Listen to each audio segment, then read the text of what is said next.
Good morning students. जैसा कि हम लोग ऑनलाइन क्लास ले रहे हैं और ऑनलाइन क्लास में हम लोग कल मौर्यन एम्पायर के बारे में पढ़ेंगे। उसी सीरीज को हम लोग आगे कंटिन्यू कर रहे हैं और उसका कुछ बचा हुआ पार्ट जो है आज हम लोग डिस्कस करने वाले हैं। ठीक है, आज हम लोग बात करेंगे कि जो मौर्यन सिटी था वहाँ के लोगों का लाइफ स्टाइल कैसा था।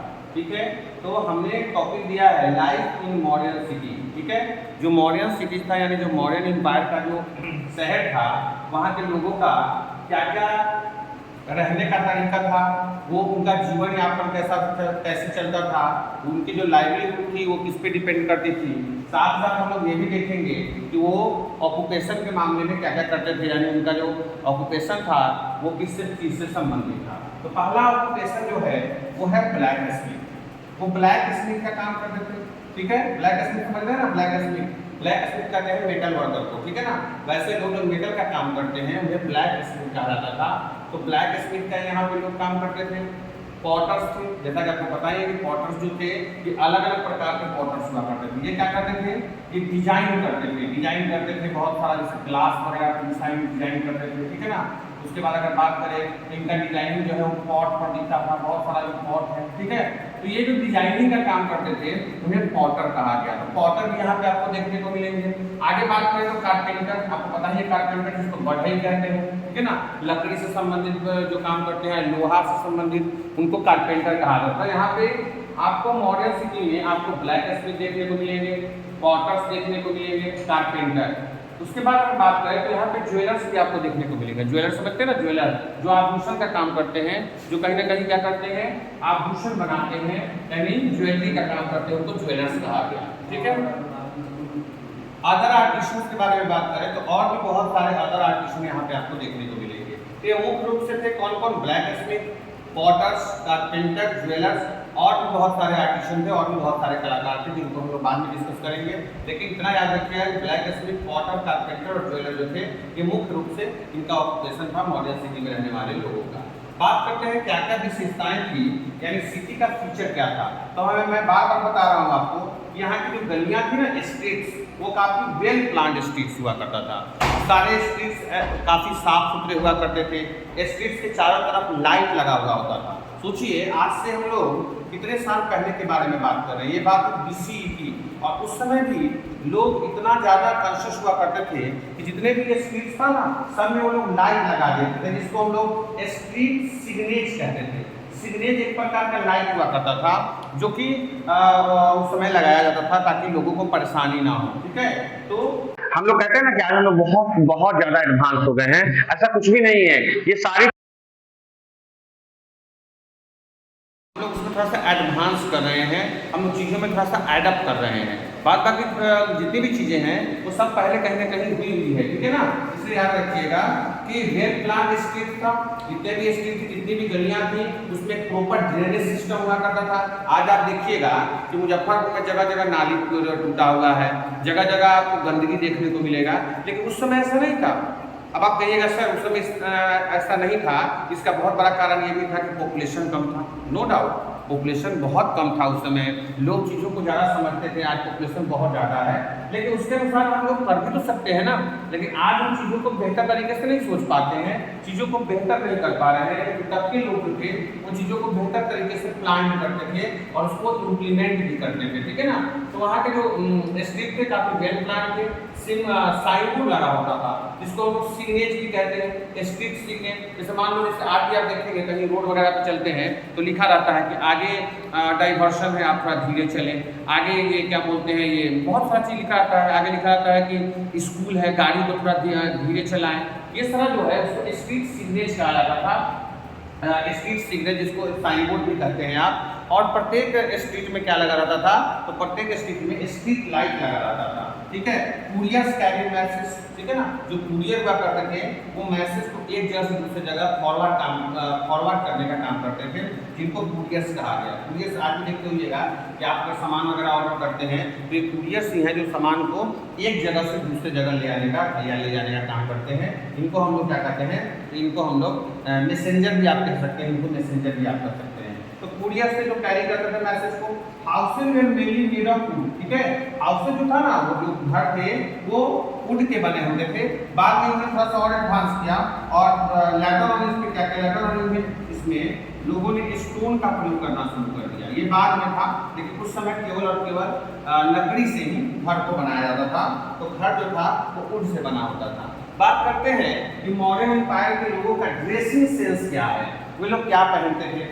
क्लॉथिंग सेंस क्या है, मतलब वो लोग कपड़ों में क्या क्या पहनते थे। देखिए जितनी भी चीजें हैं ना, आज हम लोग कहते हैं कि हम लोग कॉटन का कपड़ा पहनते हैं, आज हम लोग कहते हैं कि हम लोग हाफ पैंट पहनते हैं, ये सब पहले पहना गया है, ठीक है ना।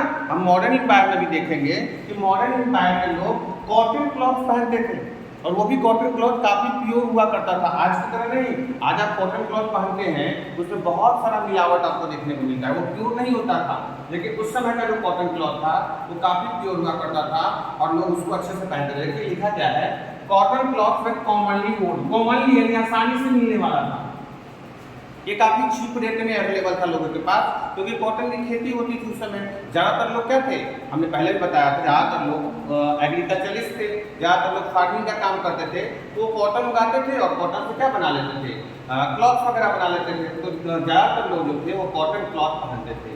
Lower garment rich below the knee और एंकल, और जो हाफ पैंट के बारे में हम लोग बात करते हैं या नीचे के बारे में, वो जो पैंट हुआ करता था वो एंकल और नी के तरफ था। एंकल और नी समझ रहे हैं ना, नी घुटना, तो घुटना के नीचे था, ठीक है। आज हम लोग कहते हैं कि मॉडर्न हो गए हैं, हम लोग कपड़ा शॉर्ट पहनना शुरू कर दिए हैं, ऐसा नहीं था, ये सब पहले हुआ है, ठीक है। हम लोग उसमें क्या कर रहे हैं, हम लोग उसमें थोड़ा सा एडवांस कर रहे हैं, ऐसा नहीं है कि हम लोग कुछ नया कर रहे हैं, ठीक है। अपर गारमेंट के बाद ड्रैप ओवर द सोल्जर, और ऊपर का जो कपड़ा हुआ करता था वो सोल्जर के पास तक हुआ करता था। सोल्जर समझ रहे हैं, कंधा तक का। आज अगर कोई कंधा तक का पहन के जाता है तो उसको कहते हैं कि बहुत मॉडर्न हो गया है, ऐसा कुछ नहीं था। पहले के लोग भी ऐसा पहना करते थे, बस हमारा देखने का तरीका उस तरह का नहीं था। आज हम चीजों को उस तरीके से देख पाते हैं, ठीक है। तो याद रखिएगा, अपर गारमेंट के बाद ड्रैप ओवर द सोल्जर, वो सोल्जर की तरफ था, ठीक है ना, जिसको अटकट्टी आप कहते हैं गाँव देहात में, तो वैसा ही कपड़ा वो लोग पहनते थे। चलते हैं, बात करते हैं अशोका का जो सारनाथ का लायन कैपिटल, ठीक है ना। अशोका ने सारनाथ में क्या बनवाया था, तो सारनाथ में इसमें इन्होंने क्या बनाया था, लायन का एक क्या एक सिंबलाइज वो मूर्ति बनवाया था। कैसे बनाया था समझिएगा। बिल्ट एट सारनाथ, पता है ना सारनाथ कहाँ है। सारनाथ आपको कहाँ देखने को मिलेगा, सारनाथ आपको नॉर्दर्न यूपी में देखने को मिलेगा। वाराणसी है ना, वाराणसी वहीं पे है आई थिंक। ये जो आपको सारनाथ है ये वाराणसी के पास में आपको देखने को मिलेगा, ठीक है। आप जाएंगे वाराणसी तो वहीं पे एक जगह है Sarnath. Where Buddha give his first sermon, sermon समझते हैं ना, सरमन कहते हैं टीचिंग्स को, सरमन कहते हैं टीचिंग्स को, सरमन कहते हैं उपदेश को। जो आप उपदेश देते हैं ना, जो बुद्धा उपदेश देते थे उनको सरमन कहा गया। तो ये वही जगह था सारनाथ जहाँ पे भगवान बुद्ध ने, भगवान गौतम बुद्ध ने क्या दिया था, तो अपना पहला उपदेश दिया था, ठीक है। पहला उपदेश कहाँ दिया गया था भगवान बुद्ध के द्वारा, तो बोलिएगा सारनाथ में। और सारनाथ कहाँ पे है, तो ये वाराणसी की जगह, वाराणसी के पास में ये नॉर्दर्न यूपी का हिस्सा है, ठीक है। आगे चलते हैं। उसके बाद दूसरा सेंटेंस कह रहा है, the top part capital of Ashoka pillar. Ashoka का जो पिलर था इसी का एक टॉप पार्ट था। कौन सा टॉप पार्ट था, जिसपे वो लायन का मूर्ति रखा गया था। आगे हम और थोड़ा सा क्लियर करेंगे इसको, देखिएगा।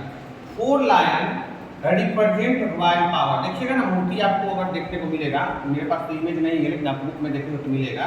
वहाँ पे 4 लायन का चित्र दिया जाता है, जिसमें 3 लायन आपको दिखता हुआ महसूस होगा और 1 लायन आपको पीछे दिखेगा।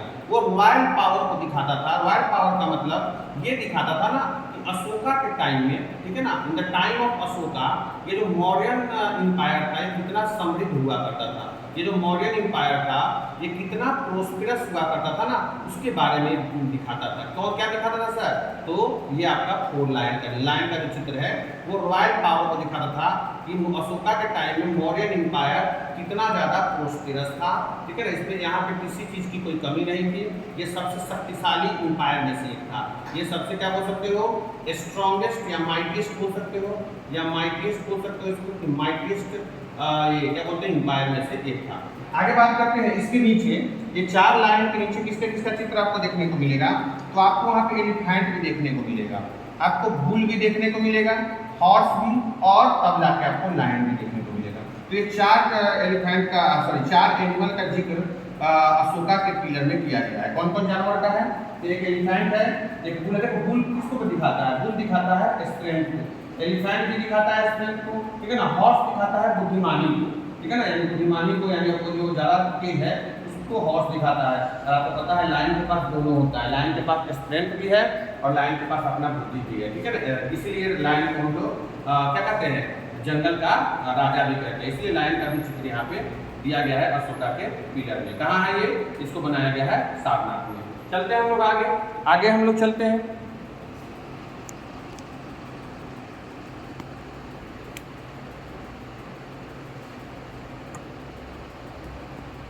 ठीक है, आगे है धर्म चक्रा यानी व्हील ऑफ धर्मा। धर्म चक्रा यानी व्हील ऑफ धर्मा या धर्म का युग है। अच्छा, धर्म किसको कहते हैं? सबसे पहला ये है बात कि सर ये धर्म क्या है? देखो धर्म के अलग अलग डिफिनेशन हो सकते हैं। कल मैं एक शो देख रहा था, उस शो में बताया गया कि धर्म पहले कि कर्म पहले। उस पर भी बहुत सारा विवाद है कि आपको किसको पहले लेना चाहिए अपने लाइफ में, धर्म को पहले लेना चाहिए कि कर्म को पहले लेना चाहिए। हालांकि जब हम इस क्लास में मिलेंगे आपसे तब उसके बारे में हम चर्चा करेंगे। लेकिन धर्म क्या है? तो धर्म का मतलब है कि अगर आप अपना ड्यूटी जो है ना, ड्यूटी, ठीक है ना, हमारा थोड़ा मेरा कम चल रहा है, ध्यान दीजिएगा। अगर ड्यूटी जो है आप अपना जो ड्यूटी करते हैं, अगर आप वो पूरी ऑनेस्टी के साथ कर रहे हैं, जिसमें आपका पूरा ईमानदारी है, उसे ही धर्म कहा गया। जैसे बच्चों का धर्म क्या है? पढ़ना है। टीचर का धर्म क्या है? पढ़ाना है। इसमें धर्म के अलग अलग एग्जाम्पल दिए गए हैं। लेकिन अगर धर्म जो है आप अच्छे से कर रहे हैं ना, तो वो धर्म है। जैसे कर्म क्या है? तो कर्म सुनिएगा। जैसे मान लीजिए कि एक आप लीजिएगा एक बुचर वाला को, उसका कर्म क्या? जानवरों को काटना है। क्या धर्म कहता है कि एनिमल को मारना चाहिए? बोलिए, नहीं कहता है। लेकिन उसका कर्म तो वही कहता है ना कि आपको उसको मारना है। तो धर्म और कर्म दोनों के अलग अलग डिफिनेशन अलग अलग जगह हो जाते हैं। अगर धर्म के साथ किया गया कर्म है ना, तो वो धर्म है। ऐसा नहीं कि आप कोई भी कर्म कर रहे हैं तो वो धर्म हो जाएगा, नहीं। धर्म और कर्म में दोनों में अंतर है, ठीक है। इसको थोड़ा सा और विस्तार से देखेंगे जब हम लोग क्लास में मिलेगा। तो याद रखिएगा, इनका जो धर्म चक्र था, जिसको व्हील ऑफ धर्मा कहा गया, ये बुद्धा के टीचिंग को बताता था। बुद्धा के जितने भी उपदेश थे वो सब आपको धर्म चक्र में देखने को मिलेगा। Adopted as India national emblem, और इसी को भारत का क्या कहा गया है? अशोक स्तंभ कहा गया है। अशोक स्तंभ का नाम सुने ना? अशोक स्तंभ जो है हमारा राष्ट्रीय प्रतीक भी है। एम्ब्लेम का मतलब प्रतीक, एम्ब्लेम का मतलब प्रतीक है, और ये हमारा राष्ट्रीय प्रतीक भी है, जिसमें बुद्धा के टीचिंग के बारे में बताया गया है, लायन के स्ट्रेंथ के बारे में बताया गया है, ठीक है। और ये हम जो यहाँ एक मोटो दिया गया है, इस पर आप देखिएगा ना, जब अशोका स्तंभ आप देखिएगा तो उस पर एक मोटो लिखा हुआ है, और उस पर क्या लिखा हुआ गया है? सत्यमेव जयते। क्या लिखा हुआ है? सत्यमेव जयते, यानी सत्य की हर जगह विजय होती है। सत्य का मतलब truth, truth always TRIMS. TRIMS का मतलब होता है विजय। एक वर्ड है ट्रिम्स, ट्रिम्स का मतलब होता है विजय, यानी सत्य कभी नहीं हारता, सत्य की हर जगह विजय होती है।